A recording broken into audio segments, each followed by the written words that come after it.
El día de ayer estábamos viendo Grasp, incluso terminamos de ver los métodos de construcción y vimos un ejemplo pequeño, un ejemplo breve.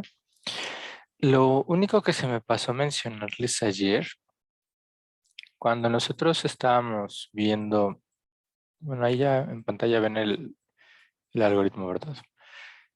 Eh, Cuando nosotros estábamos viendo la, la parte del Grasp, aquí en el pseudocódigo que está aquí en pantalla, Eh, si ustedes se fijan, es un procedimiento multiarranque.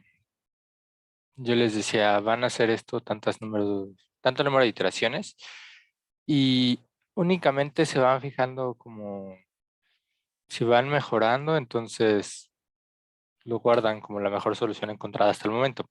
Si se dan cuenta, no es necesario que lo vayan guardando en cada iteración y puedan hacer algo del estilo de lo que le sugería Diego que hiciera con su problema, de decir, pues velo guardando esa información en algún lugar y al final, pues ya nada más te fijas cuál es la mejor, ¿no?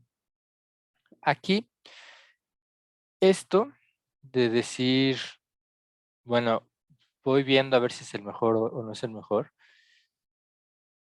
pues ustedes me dirán, ¿qué tiene que ver, no? Para que a nivel teórico es lo mismo guardarlo en un lugar y después fijarse cuál es el mejor, a en cada momento estar viendo si ya mejoraron o no, para a partir de eso decir, bueno, cambio o no cambio mi mejor solución.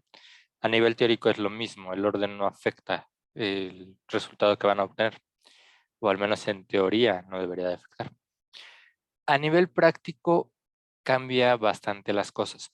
Y esto es una como de las ventajas, por así decirlo, de Grasp, que al ser un procedimiento multiarranque, si se fijan, si nosotros vamos en cada iteración comparando si es la mejor solución o no y a partir de eso irlo cambiando, pues estamos haciendo comparaciones en cada momento, en cada iteración y pues dependiendo de lo que hayamos obtenido en las iteraciones anteriores, cuál es como el mejor, ¿no? Entonces, como que depende de cierta manera del pasado para determinar si estamos o no en la mejor. Sin embargo, sin embargo, si nosotros vamos guardándolo en algún lugar y nada más al final, en esa lista que nosotros construimos, generamos, seleccionamos el mejor, pues no estamos haciendo una comparación en cada iteración, la estamos haciendo hasta el final, entonces en ese sentido solamente estamos modificando cuándo hacemos las comparaciones. Sin embargo, lo que tenemos es que estamos construyendo una lista que está consumiendo mucho espacio. Cuando vemos el tema de complejidad, me parece que nada más platicamos la complejidad temporal, o sea, cuánto tiempo se tarda un algoritmo en resolver el problema. No estoy seguro si platicamos de que también existe su como similar en cuanto al espacio, en cuanto a la memoria. Al hacer la primera opción, no estamos saturando la computadora bueno, no estamos abarcando o consumiendo mucha memoria porque es solamente una variable. Si nosotros hacemos la segunda opción, pues vamos a estar consumiendo o abarcando memoria por cada iteración. Entonces eso va a crecer el tamaño de memoria que estamos utilizando. Pregunta un poco tal vez truculenta y ociosa. Dado lo que les estoy diciendo hasta ahorita, ¿qué enfoque creen que sea mejor? ¿Ir checando paso a paso cuál es la mejor o guardar todo en una lista y después ver cuál es lo mejor o cuál fue la mejor solución?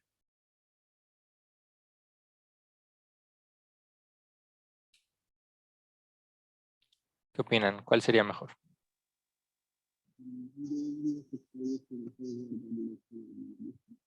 Ay, no sé si sea yo, pero como que te escucho distorsionado, Diego.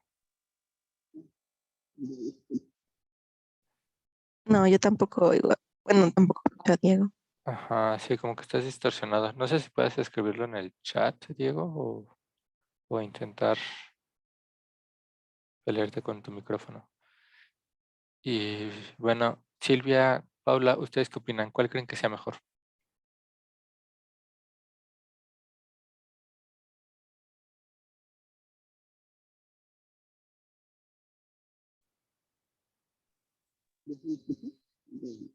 Mm. Ah, no, todavía no te escuchas, pero... bueno, yo todavía no te escucho. Pero a mí, bueno, yo me inclinaría más por ir comparando en cada iteración, Ok. pero no Ujú. sé, ¿te inclinas más por la segunda? Diego, tú Ah, tienes el desempate.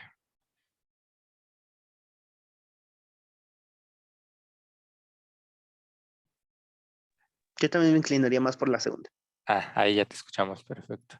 Ok, ¿por qué se inclinarían más por la segunda? ¿Qué ventajas podría ofrecerles ir guardando, consumiendo más memoria y al final ya decir, esto es lo mejor?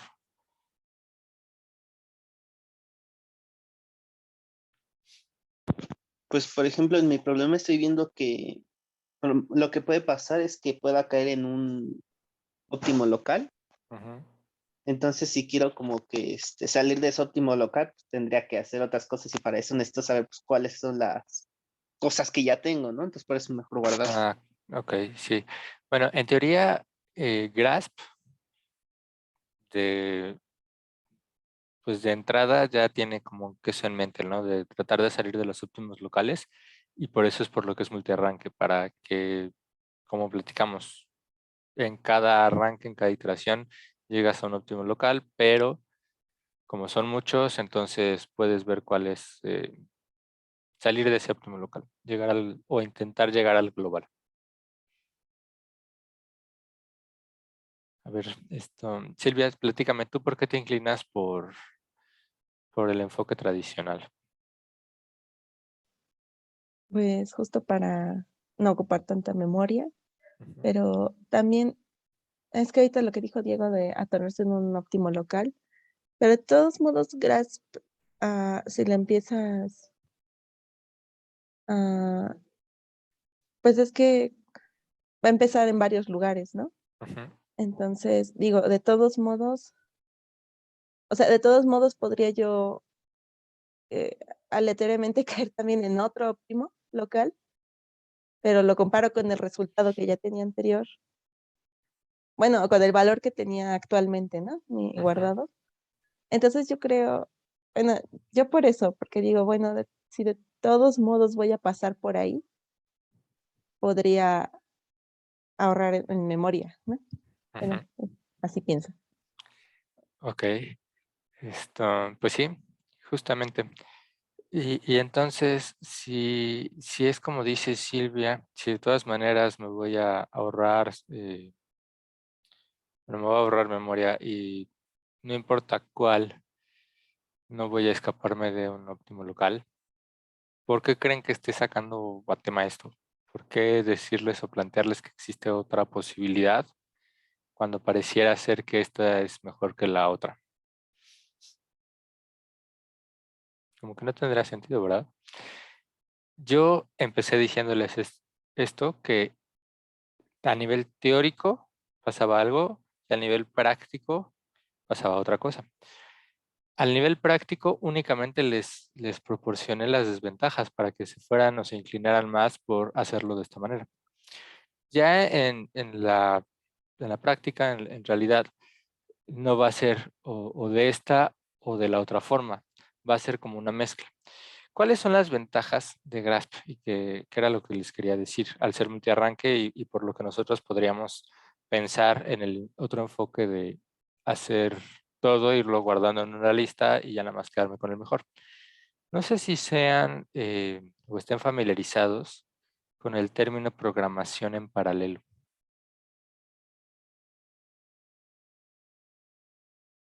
¿no? No. Ninguno. Bueno, eh, en las computadoras hay algo que se conocen como cores, bueno, hay cores, hay threads, últimamente ya hasta están usando mucho los GPUs y está de moda, ay, no me acuerdo cómo se llaman. Bueno, el caso es que digamos que su computadora tiene, bueno, es una manera muy burda, seguramente alguien que sea experto en el tema me va a linchar por lo que voy a decir, pero bueno, es como para tratar de explicarles. En su computadora hay varias computadoras, ¿sí? Y entonces, eh, dependiendo de lo que ustedes tengan, es más, déjenme ver si puedo mostrárselos. Eh, bueno, ahí tienen sí se ve el administrador de tareas, ¿verdad? Que es como los programas y todo. Aquí hay algo que es la parte del rendimiento y fíjense, aquí está el CPU, el GPU, la memoria y lo que quiero que vean, no sé si se alcance a ver, yo que lo tengo aquí enfrente casi no lo veo, pero ¿por qué no me deja?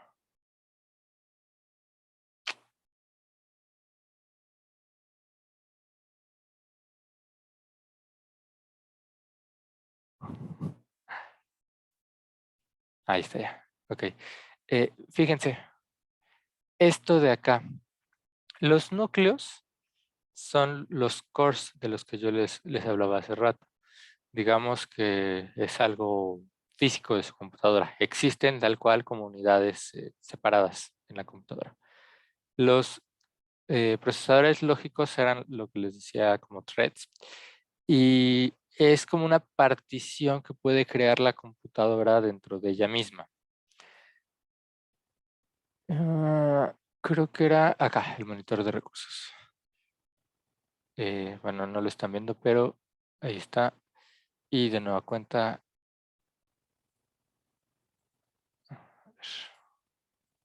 Ahí está. Ok.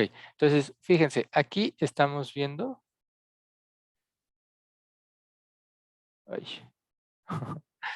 creo que no estamos viendo nada, pero bueno. De este lado, si se dan cuenta, se ve la distribución de los...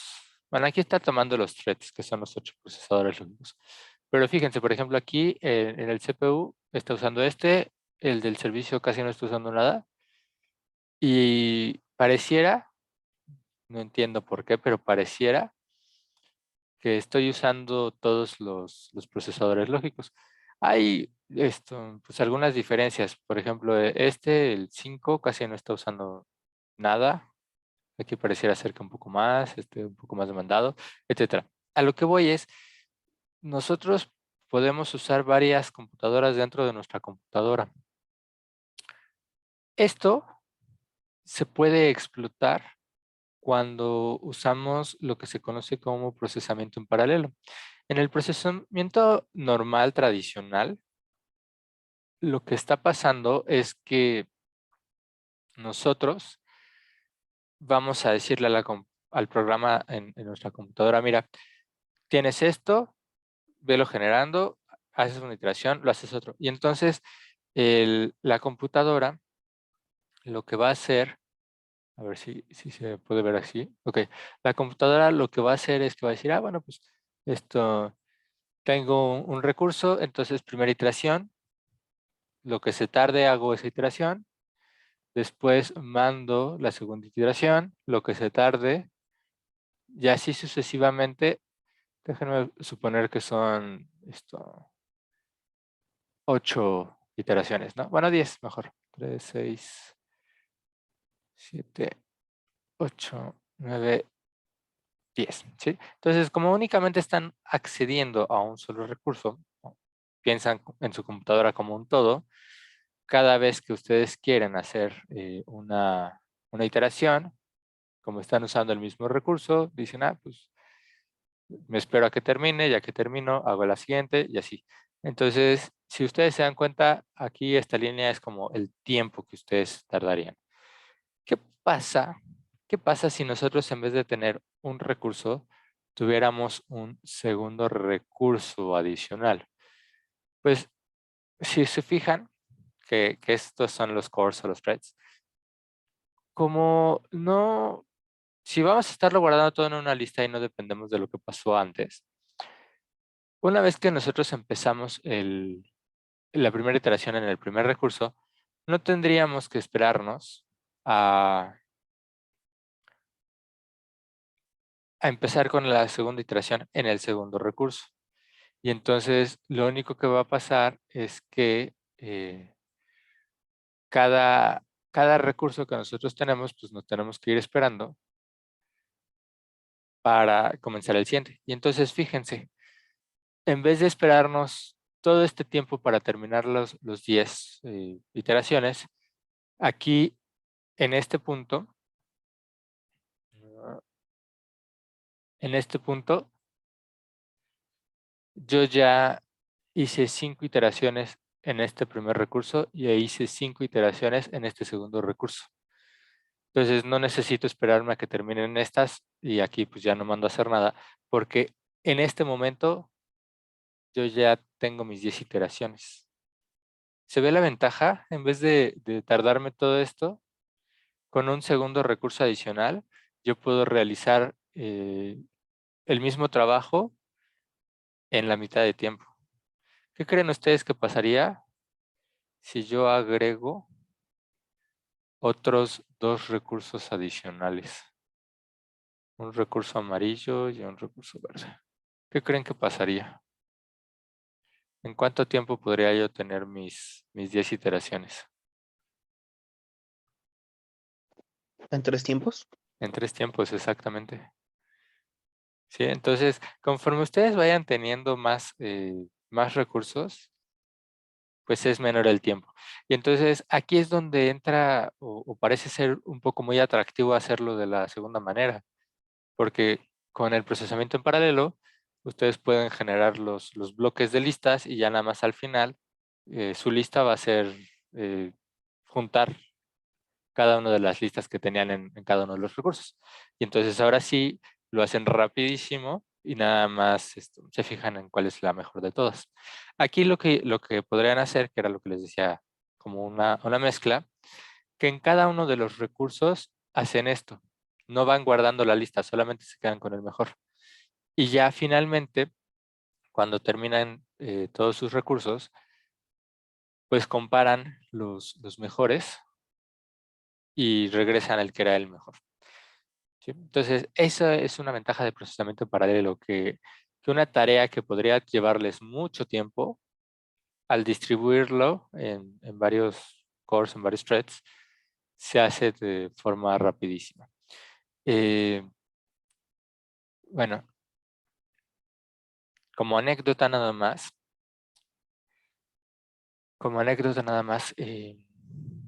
muchas veces, bueno, es que no tengo ahorita como un punto en concreto, pero muchas veces cuando estaba haciendo proyectos que tenía ya fuera en la maestría, doctorado, inclusive ahorita en la chamba, si yo lo intentaba hacer en mi computadora, que si ustedes se dieron cuenta no está tan chafa, tiene 4 cores y tiene 8 procesadores lógicos.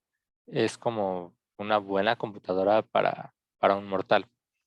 Si yo intentaba correr un ajuste, aproximar a algo, hacer un modelo, lo que fuera, en mi computadora, eh, podía llegar a tardar días. Incluso, ese sí lo tengo muy, muy concreto en particular. Una vez en la maestría, no sé si ustedes conozcan a Guillermina Eslava, que da estadística. Me súper regañó porque dejé corriendo un proceso, habían pasado 20 días y no había terminado. Y me dijo, no sé qué estás esperando, yo ya lo hubiera matado y lo que sigue, o sea, ¿para qué pierdes tanto tiempo de tu vida con algo? Y dije, bueno, pues es que tiene que acabar en algún momento, ¿no? Pero bueno, en una computadora normal se tarda mucho tiempo. En la Facultad de Ciencias, y bueno, también afortunadamente en mi trabajo, existen, bueno, en la Facultad de Ciencias, déjenme hablarles de la facultad, hay una supercomputadora. Y cuando digo supercomputadora, en verdad es supercomputadora. Son 144 cores que tenemos a nuestra disposición. Y lo que en mi computadora se tardaba semanas usando el procesamiento en paralelo con mi computadora, en esa computadora de la facultad, no les miento, segundos, minutos. Si se fijaron como el dibujito que les iba haciendo, es exponencial. O sea, no por tener un segundo recurso me ahorraba un minuto, me ahorraba la mitad del tiempo. Entonces, imagínense, si en pasar de 1 a 2 pasaba de tener 1 a 144, pues sí es impactante la ventaja. Entonces, eso es algo muy atractivo y puede ser muy útil si ustedes quieren hacer muchos experimentos, porque les da tiempo de hacer muchas cosas en poco. ¿Sí? Como que es muy, muy útil. Si quieren, luego vemos algo de ese estilo. Hay librerías de Python que sí les ayuda a hacer procesamiento en paralelo. Lo vemos si quieren más adelante. Me faltan 4 heurísticos. Creo que me gustaría ver un poco la teoría.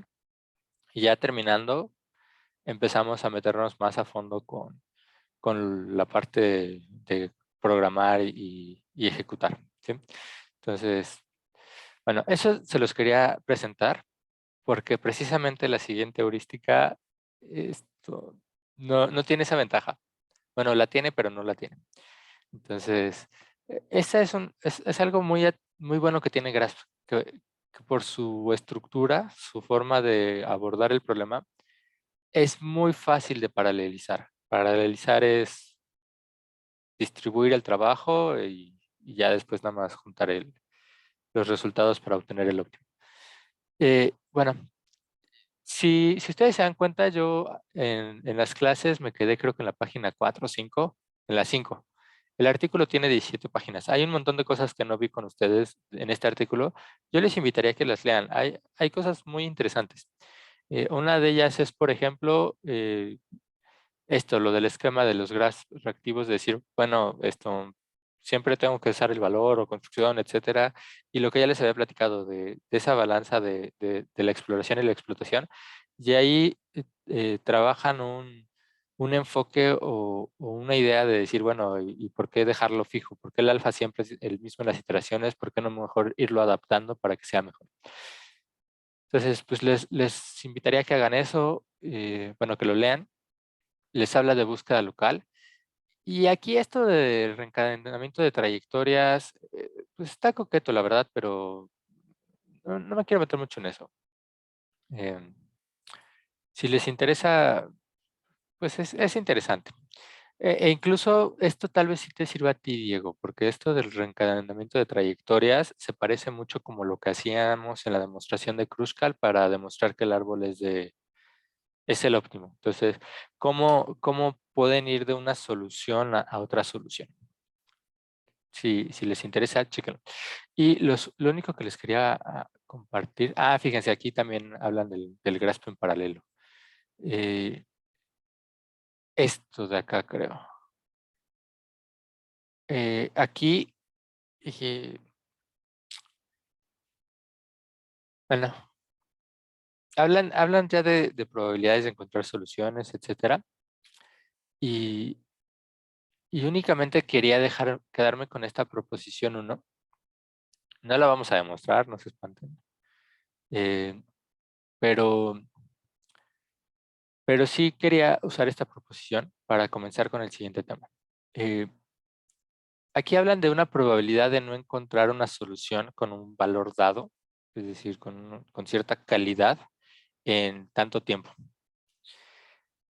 E incluso si leen el artículo completo, se van a lo empírico, empiezan a generar y tienen sus tablas de frecuencia y con esas tablas de frecuencia pueden ajustar la distribución para decir, pues es que esta es la probabilidad de no haber encontrado esta calidad de solución en tanto tiempo. Es interesante que empíricamente y también como teóricamente siempre se intentaba modelar este tipo de situaciones con esta distribución. ¿Se les hace conocida esta distribución?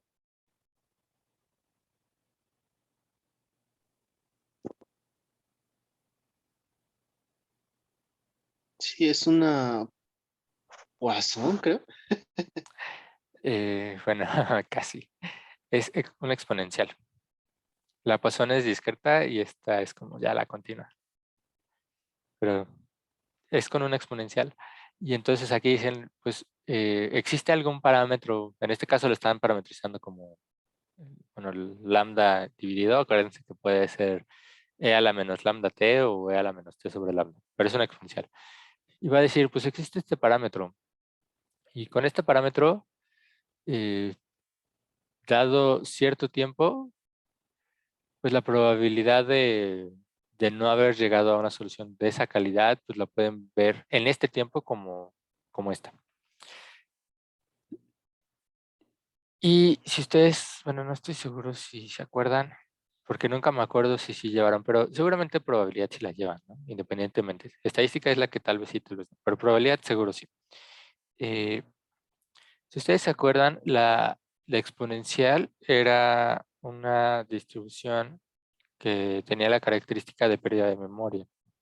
Como que pues, no importaba hasta dónde lo que hubiera pasado, esto, si era la misma longitud, pues era la misma probabilidad. Si llegabas hasta un punto y no había pasado, entonces dado que estabas hasta ahí y luego querías ver en otro intervalo, pues era lo único.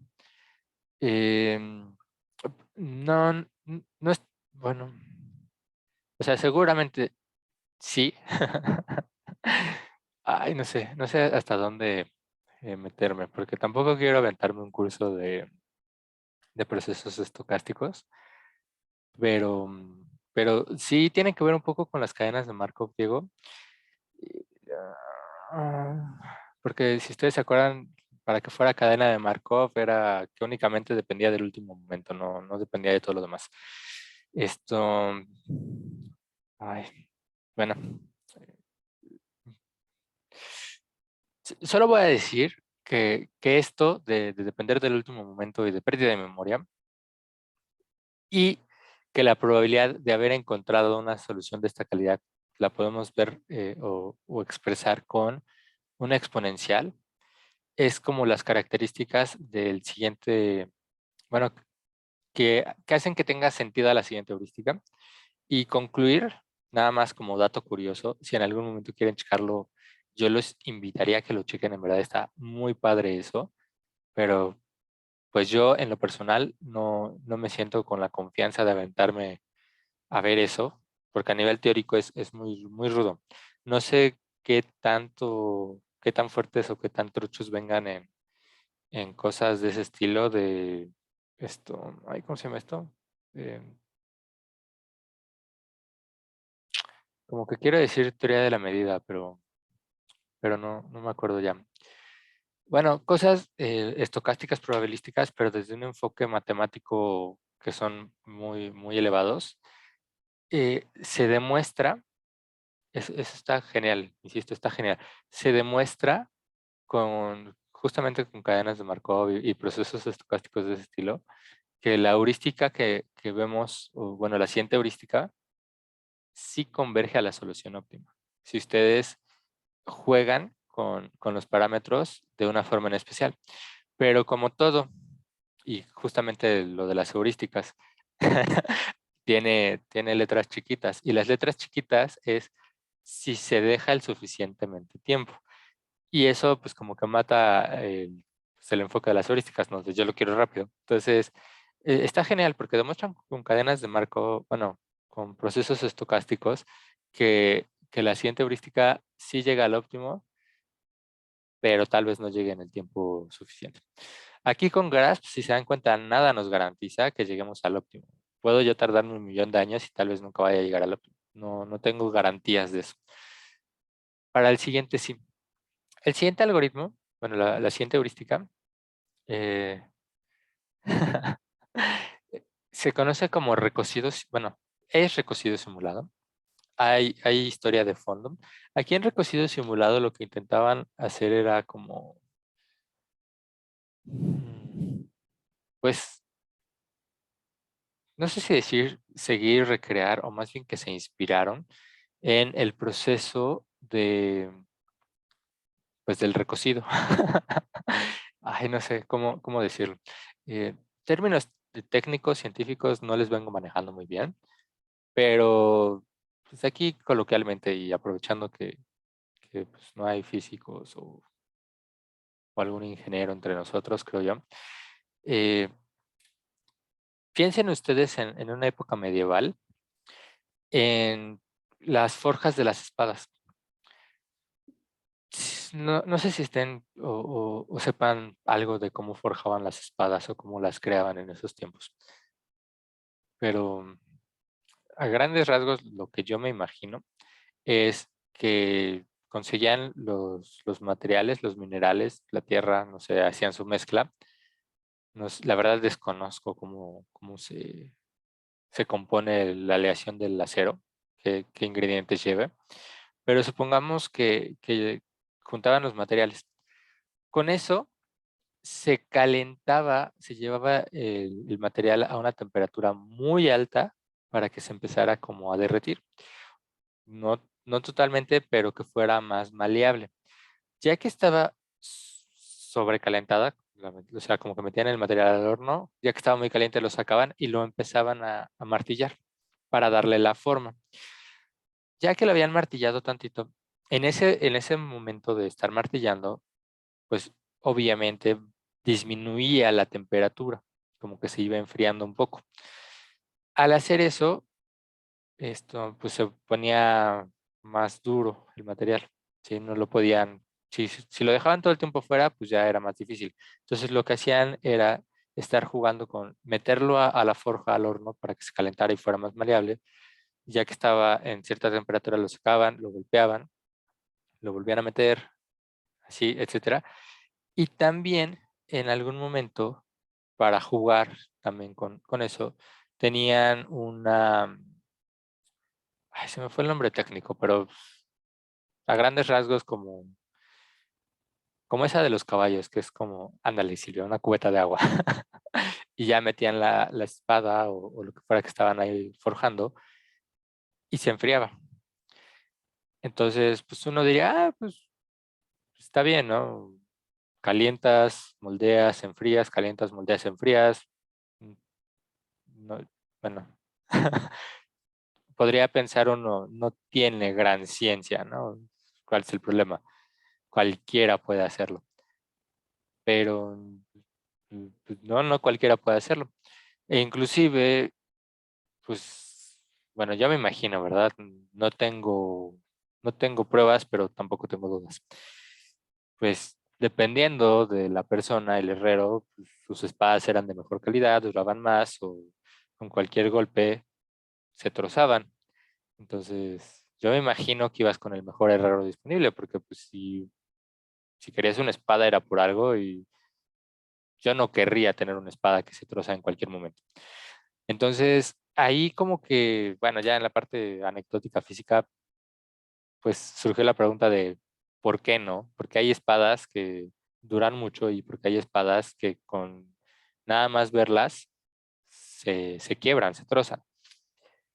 Y se dieron cuenta de que era justamente como ese proceso de calentar y enfriar, dependiendo de la velocidad. Si ustedes lo hacían muy rápido, de lo caliento demasiado y luego lo pongo en el agua, lo caliento demasiado y lo pongo en el agua, se empezaban a, bueno, es que les digo que quiero meterme con términos muy técnicos, pero no, mejor no. Es lo malo de estar casados con una ingeniera química. Como que las moléculas se van separando o no sé qué pasa, pero el caso es que al hacer eso de enfriar, calentar, enfriar, calentar muy rápido, dañas la estructura de las partículas y se van separando. Entonces, lo que se ve en la espada es como que se van haciendo grietas, no son tan fuertes los enlaces y se troza. Entonces, con eso era más débil la espada. En cambio, si hacen el proceso, el mismo procedimiento, pero más lentamente, no afectaban tanto eso y era más sólida la espada. Entonces, ahí se dieron cuenta de que ese proceso requería su tiempo. No era tan fácil, no eran enchiladas de meter golpear, enfriar, no. Tenía que ser con cuidado, tenía que ser lento. Y eso es justamente las letras chiquitas de recocido simulado. Necesitas tiempo. Aquí, esta heurística como que trata de hacer algo de ese estilo. Hagamos la analogía de que el calentar, ¿sí? Es como ponernos, dar esa flexibilidad a la espada, el poder moldearla. Y para nosotros va a significar el tener flexibilidad, poder aceptar cualquier cosa. Eso nos va a ayudar a diversificar la búsqueda, ¿sí? Que haya una mejor exploración. Al momento de enfriarse, la espada va teniendo como pues ya una solidez y no es tan fácil que cambie su forma. Eso nos va a ayudar que al final de la heurística no cambiemos tan fácilmente, pero con la esperanza de que en donde acabemos sea en una muy buena espada, en una muy buena solución y que la explotación sea buena. Bueno, ese es como lo anecdótico de dónde sale la idea de recocido simulado, como tratar de jugar con esto. Y aquí en el paper que están viendo, que yo creo que se los comparto al rato, justamente dice que pues, es un trabajo de termodinámica de Metrópolis. No me acuerdo si era Metrópolis nada más o Metrópolis Hastings, pero bueno. Fíjense aquí en uno. Justamente hay una distribución exponencial. La exponencial está en todos lados. Bueno, también la Poisson, como dijera Diego. Y aquí lo que ellos hacían, bueno, en sí Metrópolis es como simulaciones en la parte de estadística. Son métodos de simular cosas. Lo que nosotros vamos a proponer es justamente eso, como ir generando soluciones, simulándolas. Bueno, no necesariamente simulándolas, pero ir generando soluciones. Y ese ir generando soluciones va a ser eh, como tipo, un poco la idea de Grasp, genero la solución, un poco la idea de búsqueda local, genero una solución y me voy a cambiar a ella. Búsqueda local, tal cual. Y lo que vimos de Grasp, porque igual al final había algo de búsqueda local, sus reglas eran, me cambio únicamente si mejoro. Si es peor el vecino, no me cambio. Y sí, buen consejo, Diego. No tomen procesos sin tomar pruebas. Y no tomen pruebas sin tomar cálculo. Bueno, si llegan a hacer una maestría. En la carrera seguramente así fue. Bueno, más que cálculo, análisis matemático o cosas de teoría de la medida. Tanto búsqueda local como Grasp era la condición que tenían. Solamente se cambian si es mejor la calidad de la solución. Recocido simulado va a ser más flexible. Te va a decir, bueno, es peor tu vecino, pero tú puedes cambiar con cierta probabilidad. ¿Y por qué hacemos esto? Para tratar justamente de escapar de los óptimos locales. Entonces, aquí, recocido simulado no es multiarranque, nada más lo hacen una vez, empiezan en un punto y van a estar iterando, pero van a estar permitiendo cambiarse a una solución que sea peor con cierto grado de libertad. Eso va a ser como para tratar de escapar de los óptimos locales. ¿Por qué? Porque si están en un óptimo local, ya nada va a ser mejor que ellos, al menos en esa vecindad. Y si nos quedamos con esa regla de solo moverte si un vecino es mejor, pues nunca saldrías de ahí. En cambio, al permitir moverte a un vecino que sea peor, va a permitir que tal vez en el óptimo local que estés, te salgas y luego llegues a otro lado, ¿sí? Entonces, esa es la idea de recocido simulado. Y justamente como les dije hace rato, la temperatura va a ser un parámetro de la heurística y va a estar asociado con qué tan fácil es movernos, qué tan moldeable es esto. A mayor temperatura, vamos a permitir cualquier cambio. A menor temperatura vamos a ser más quisquillosos de decir, pues no es tan difícil que se moldee y únicamente vamos a cambiar si es mejor. Hasta aquí, pues bueno, era como anecdótico. No sé si tenga mucho sentido preguntarles si vamos bien, pero ¿vamos bien? ¿Me van siguiendo? Bien. Sí. Ok. Del lado derecho tenemos un pseudocódigo de cómo funciona el recocido simulado. Ahorita lo vamos a ir platicando y si me da tiempo, yo espero que sí, tal vez también hacemos un ejemplo con esto. Pues vamos a tener una función. Bueno, aquí es español, por eso dicen coste, pero pues es el costo. Es la función de costos, la función objetivo, una solución dada y una vecindad, ¿sí? El entorno. Entonces, para el recocido simulado, aquí es importante que ustedes partan de una solución inicial. Dependiendo de cómo lo quieran programar, pueden pedir que sea esa solución un parámetro de su heurística o que empezando la heurística genere esa solución. Ya son cuestiones de gusto, pero necesitamos una solución inicial.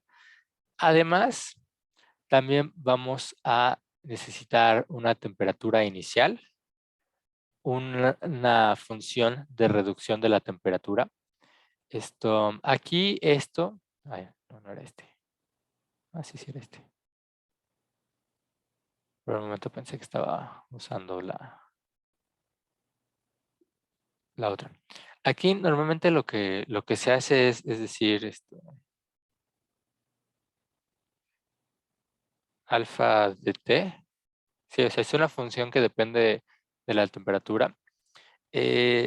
Lo más usual, lo más común que se utilice es la función alfa por t.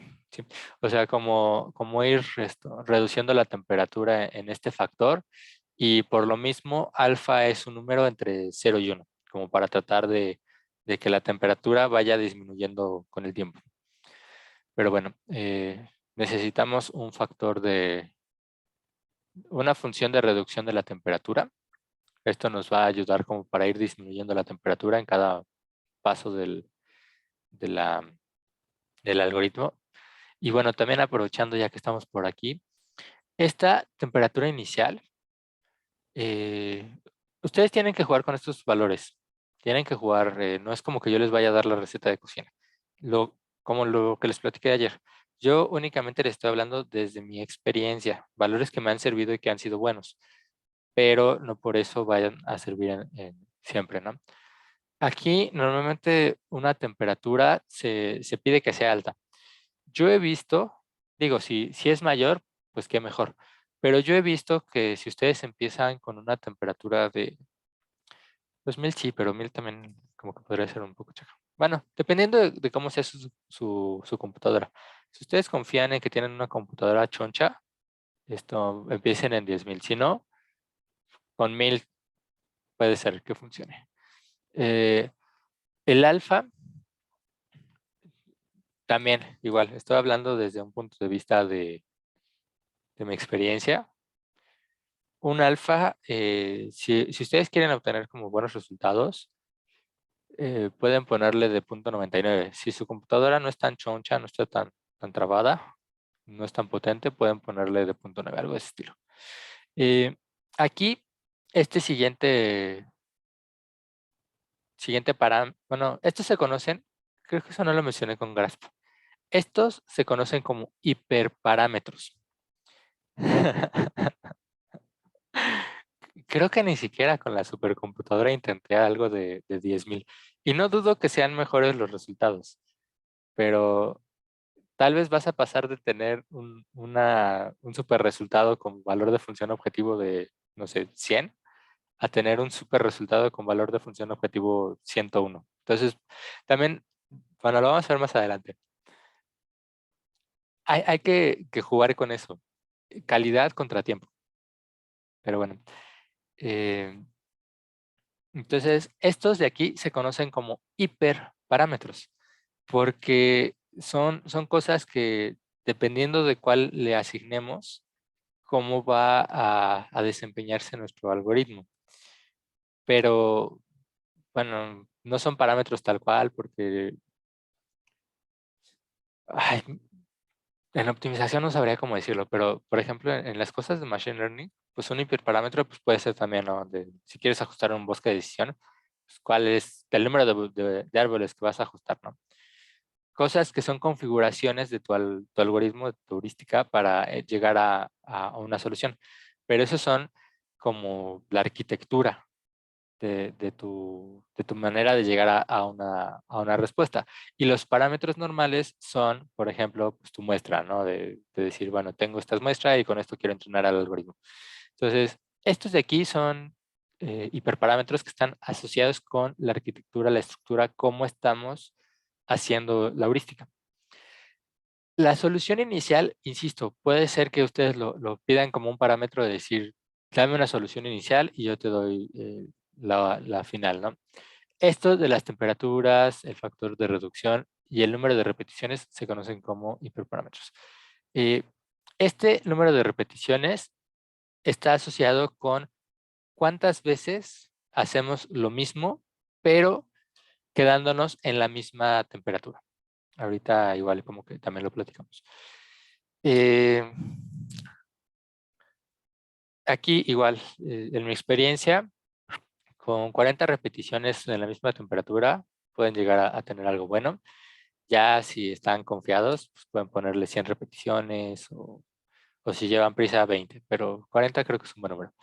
Y aquí un criterio de paro.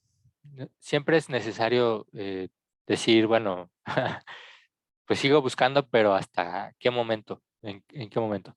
Eh, lo más usual, o al menos lo que yo siempre he hecho, es usar una temperatura final. Eh, y aquí esta temperatura final, si ustedes se dan cuenta, nosotros empezábamos con una temperatura T0 y vamos a irla reduciendo en un factor alfa. Aquí la temperatura final, pues yo lo que les recomendaría es que fuera algo del estilo 10 a la menos 4. Y si están muy confiados en su computadora, póngale un 10 a la menos 6. Yo no le pondría, bueno, podría ser hasta un 10 a la menos 9, pero creo que con eso es más que suficiente. Y entonces, ¿qué es lo que va a pasar?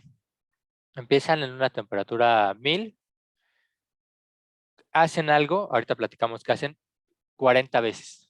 Ya que pasaron las 40 veces, entonces actualizan su temperatura y la temperatura va a ser 1000 por ya sea 0.99.9. Pues ahora es 900 la temperatura. En temperatura 900 hacen algo 40 veces, actualizan su temperatura y así. ¿Cuándo van a detenerse? Pues cuando lleguen a que la temperatura es, bueno, mientras que la temperatura sea mayor o igual a 10 a la menos 4. En el momento en que su temperatura sea menor que esto, ya detienen su heurística, ¿sí? Entonces, pues son como repeticiones. ¿Qué es lo que vamos a estar haciendo? Incluso si se dan cuenta que es repetir, repetir, hasta que repetir. Ahorita lo vemos en el ejemplo, creo que va a quedar mejor. Empiezan con su solución. Entonces, tienen una estructura de entornos, tienen una vecindad, generan su vecindad. Aquí, el paper lo que les dice es seleccionar aleatoriamente una solución.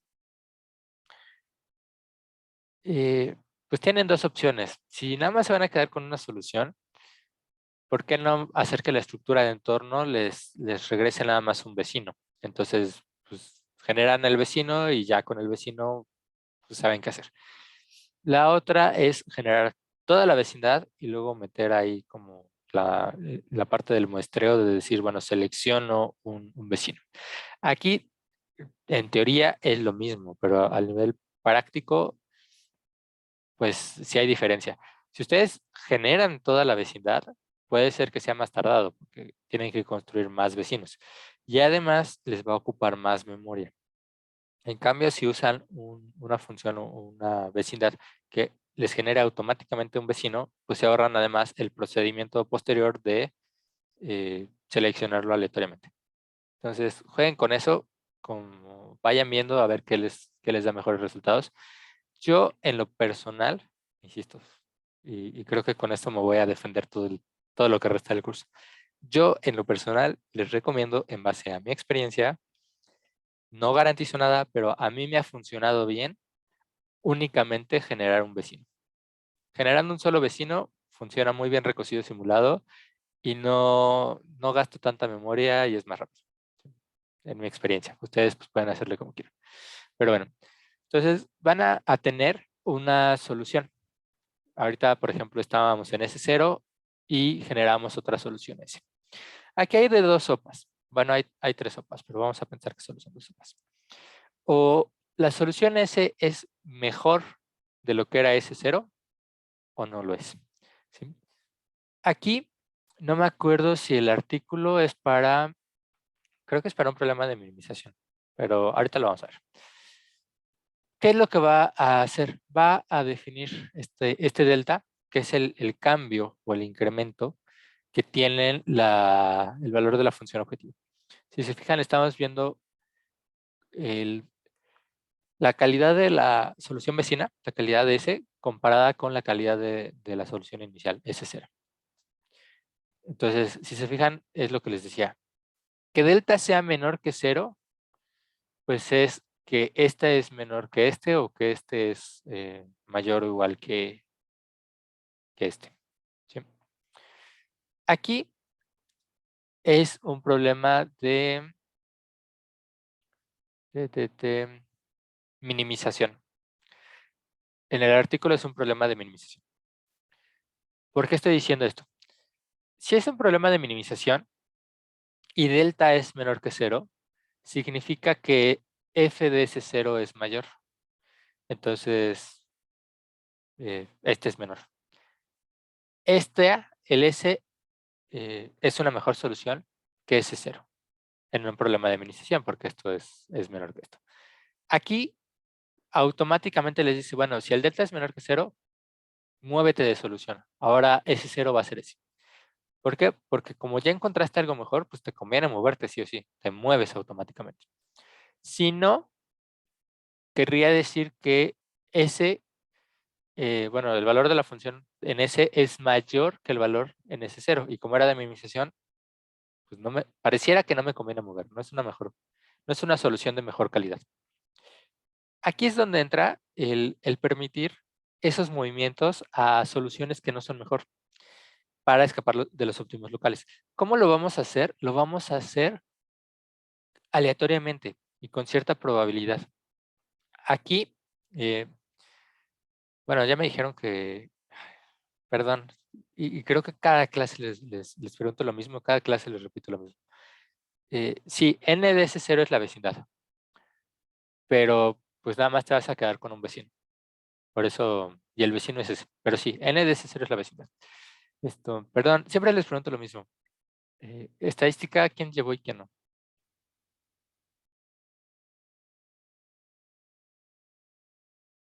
Silvia, sí, Diego, sí.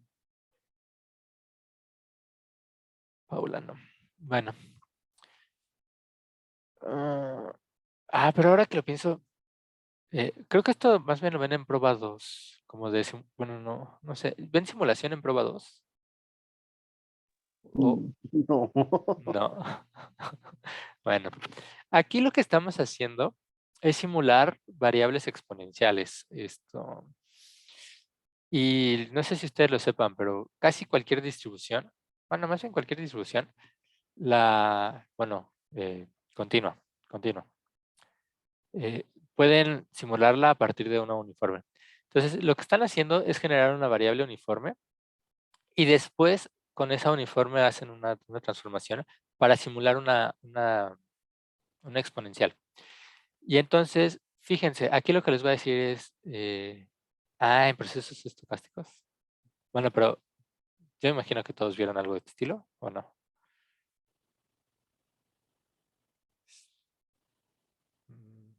Bueno, parece ser que, salvo que Paula no lo haya visto, esto... Pero bueno, lo que están haciendo es simular una exponencial. Y entonces, esta exponencial está asociada con esto de acá, del enfriamiento y lo de la termodinámica. Pero si se acuerdan también, la proposición que vimos en GRASP anteriormente, era de pues, la probabilidad de encontrar una solución de esta calidad en tanto tiempo. Entonces, con esto, lo que estamos diciendo es, bueno, generas tu uniforme y si tu uniforme es menor que la exponencial a la menos delta sobre t, aquí si se fijan, ese menos delta nos está hablando de la calidad, ¿no? De qué tanta es la diferencia entre ellas. Y al dividirlo entre el tiempo, es como el parámetro de la exponencial. Pero quiero que hagan este razonamiento ahorita. ¿Qué pasa en los tiempos iniciales? Mi temperatura es muy alta. Entonces, yo aquí tengo que estoy dividiendo algo que pues en un inicio no es tan grande. La diferencia no tiene que ser tan grande. Entonces, estoy dividiendo algo pequeño entre algo muy grande. Esa fracción va a ser muy cercana a cero. La exponencial a la cero, bueno, a la menos cero, va a ser, o sea, toda esta exponencial va a ser muy cercana a 1. Entonces, la probabilidad de que mi uniforme sea menor que 1 es muy alta. ¿Sí? Entonces, en temperaturas muy grandes, este término va a ser casi 1 y entonces siempre mi uniforme o casi siempre mi uniforme va a ser menor que esto. En cambio, en temperaturas muy bajas, aquí yo estoy dividiendo algo muy pequeño entre algo más pequeño todavía y entonces esto va a ser un número muy grande, la exponencial a la menos algo grande se acerca a 0. Entonces, a mayor temperatura, todo esto está cercano a 1. A menor temperatura, todo esto está cercano a 0. Entonces, eso va a dificultar si se cumple esto de que la uniforme sea menor que la exponencial. Y esto de que la uniforme sea menor que la exponencial es el criterio para aceptar una solución de menor calidad. Si pasa esto, entonces me muevo, aun cuando fuera de menor calidad. Si no pasa esto, no me muevo. Si se fijan, es así como la temperatura está jugando el papel de decir, bueno, a mayor temperatura es más fácil que yo me mueva, me estoy moviendo más, y a menor temperatura casi no. Bueno, van a estarse moviendo, repiten eso el número de repeticiones, actualizan la temperatura, generan solución, ven la diferencia, si es mejor se mueven, si no generan su uniforme, hacen esta regla, etc. Hasta que esto llegue el criterio de paro. Aquí les está diciendo que la mejor solución visitada será la solución de la heurística. Entonces, aquí no aparece, pero ustedes necesitan como ir llevando esa lista de las soluciones que visitaron o ir como en GRASP guardando en una variable cuál fue la mejor. Yo les invitaría ahorita que lo guarden en una lista, porque es muy interesante. No siempre la solución a la última a la que llegan es la mejor. No siempre.